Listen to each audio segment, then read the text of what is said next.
Here I have SONY Xperia Pro-I, and today I'm going to show you how to change wallpaper on this device. So first let's open settings, then go to the display section, and then to the advanced. Okay, so not to the display section. Okay, we have appearance, and here we can change wallpaper. We can select one of the live wallpapers, but actually we have only one. We can select one of the pre-installed on device wallpapers, like this.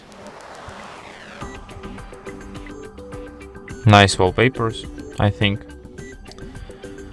And also we can set up any other image that you can download from the internet, or just take a picture with your camera and set it as a wallpaper by going to the gallery. Here you have to select an image. Here you can adjust it and then tap set wallpaper. Then select if you want to set it on home screen, on lock screen, or on both screens. And as you can see, wallpaper changed.